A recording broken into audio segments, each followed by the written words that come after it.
অল্প কয়েকদিন পরেই ব্রিডিং সিজন স্টার্ট হবে বাজরিগার এবং লাভবার্ড পাখির।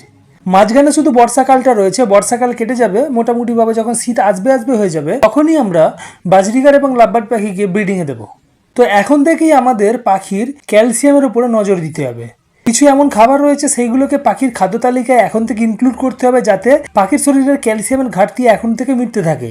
যদি পাখির শরীরেতে ক্যালসিয়ামের ঘাটতি থাকে সেটা ডাইরেক্টলি এফেক্ট করবে পাখির ব্রিডিংকে। তো সেই জন্য আমাদেরকে পাখির ক্যালসিয়ামের উপরে এখন থেকে নজর দিতে হবে। আজকে ভিডিওতে আপনাদের সঙ্গে পাখির শরীরে ক্যালসিয়াম এই নিয়ে বিস্তারিত আলোচনা থাকবে। যারা নতুন পাখাল বন্ধু তাদের জন্য আজকের ভিডিওটি গুরুত্বপূর্ণ ভিডিও, তাই বলবো ভিডিওটিকে স্কিপ করবেন না, পুরো ভিডিওটির সঙ্গে থাকবেন। আর যারা এখনো পর্যন্ত চ্যানেল সাবস্ক্রাইব করেননি তাদেরকে বলবো চ্যানেলটিকে অবশ্যই সাবস্ক্রাইব করে রাখবেন।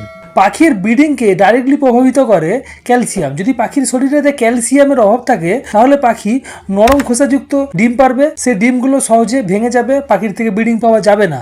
তো সেই জন্য পাখির ক্যালসিয়ামের উপরে এখন থেকে আপনাকে নজর দিতে হবে। তাছাড়াও ক্যালসিয়ামের অভাব থাকলে পাখির বাচ্চার স্প্লে লেগ হতে পারে, পাখির হাড় ভঙ্গুর হতে পারে, অল্প আঘাতেই পাখির পা বা ডানা ভেঙে যেতে পারে। কিছু এমন খাবার রয়েছে যে খাবারগুলোকে পাখির খাদ্য তালিকায় অবশ্যই এখন থেকে ইনক্লুড করতে হবে।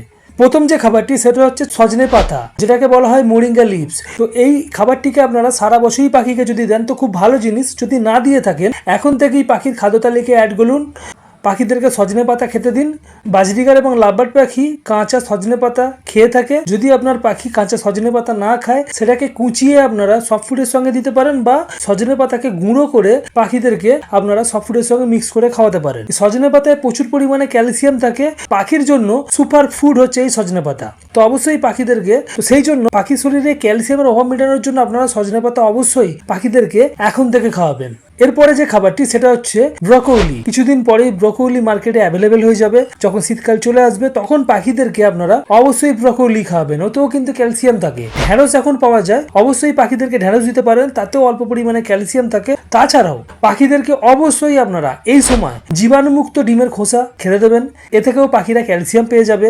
পাখিদেরকে আপনারা জীবাণুমুক্ত শামুক বা ঝিনুকের খোসা খাওয়াতে পারেন, তা থেকেও পাখি ক্যালসিয়াম আহরণ করতে পারবে। তাছাড়াও আপনারা ক্যাটেল পিস বোন এবং ক্যালসিয়াম ব্লক পাখিদেরকে দিতে পারেন, এ থেকেও কিন্তু পাখিরা ক্যালসিয়াম পেয়ে যাবে। এই সমস্ত খাবার দেওয়ার সঙ্গে সঙ্গে পাখির শরীরেতে আর্লি মর্নিং খানিকক্ষণ হলেও যেন সূর্যালোক পড়ে তার ব্যবস্থা করে দিতে হবে। একেবারে সকালের দিকে সূর্যালোকের কথা আমি বলছি, দুপুরের কথা বলছি না। পাখির শরীরে যদি সূর্যালোক পড়ে তো পাখিরা নিজেদের শরীরের পালকবিহীন অংশতেই ভিটামিন D3 উৎপন্ন করতে পারে। যদি আপনার সেটআপেতে সূর্যালোক লাগার কোনো ব্যবস্থা না থাকে তাহলে অবশ্যই আপনারা পাখিদেরকে ভিটামিন D3 আলাদাভাবে খেতে দেবেন। ভিটামিন D3 ড্রপ পাওয়া যায়, সেটাও আপনারা ব্যবহার করতে পারেন। আবার কিছু ক্যালসিয়াম সাপ্লিমেন্ট পাওয়া যায়, তাতেই ভিটামিন D3 থাকে, সেটাও আপনারা ব্যবহার করতে পারেন। কিন্তু পাখিদেরকে আপনারা যতই ক্যালসিয়াম সাপ্লিমেন্ট খাওয়ান বা ক্যালসিয়াম মেডিসিন খাওয়ান বা পাখিদেরকে যতই ক্যালসিয়াম সমৃদ্ধ খাবার খেতে দেন না কেন, যদি পাখির শরীরে ভিটামিন D3 না থাকে তাহলে কোনোভাবেই পাখির শরীরে ক্যালসিয়াম শোষিত হবে না। তো সেই জন্য ক্যালসিয়ামের সঙ্গে সঙ্গে ভিটামিন D3 তেও আপনারা গুরুত্ব দেবেন। পাখির শরীরেতে ভিটামিন D3 না থাকলে কিন্তু কোনোভাবেই ক্যালসিয়াম পাখির শরীরে শোষিত হবে না। তার সঙ্গে সঙ্গে পাখিদেরকে একটা ভালো ক্যালসিয়াম সাপ্লিমেন্ট এখন থেকে একটা কোর্স অনুযায়ী প্রত্যেক সপ্তাহে খাওয়াতে থাকুন। যেটা আপনারা হাতের কাছে থাকবে, আপনি যেটাকে প্রেফার করেন সেটাকেই আপনারা ব্যবহার করুন, বা যেটা ইউজ করে আপনারা গত ব্রিডিং সিজনেতে ভালো রেজাল্ট পেয়েছেন সেটাকেই ব্যবহার করবেন। ক্যালসিয়ামের উপরে এখন থেকে জোর দিন। আর কয়েক মাস পরেই বাজরিগার এবং লাভবার্ড পাখির ব্রিডিং সিজন আসবে, তখন পাখিদের থেকে বেশি কোয়ান্টিটিতে ডিম পাওয়ার জন্য, পাখিদের ডিমের কোয়ালিটি ভালো করার জন্য অবশ্যই আপনারা এখন থেকেই পাখির ক্যালসিয়ামের উপরে নজর দিন। এই ছিল আজকের ছোট্ট ইনফরমেটিভ ভিডিও। যদি ভিডিও ভালো লাগে অবশ্যই ভিডিওটিকে লাইক করবেন। এখনো পর্যন্ত দে পাখিও সাবস্ক্রাইব না করা থাকলে অবশ্যই সাবস্ক্রাইব করে রাখুন পাখি সম্বন্ধে এই ধরনের ইউনিক ভিডিও পাওয়ার জন্য। আজকের মতো বিদায় নেব, পরবর্তী দিনে নতুন টপিক নিয়ে আবারও দেখা হচ্ছে। ধন্যবাদ।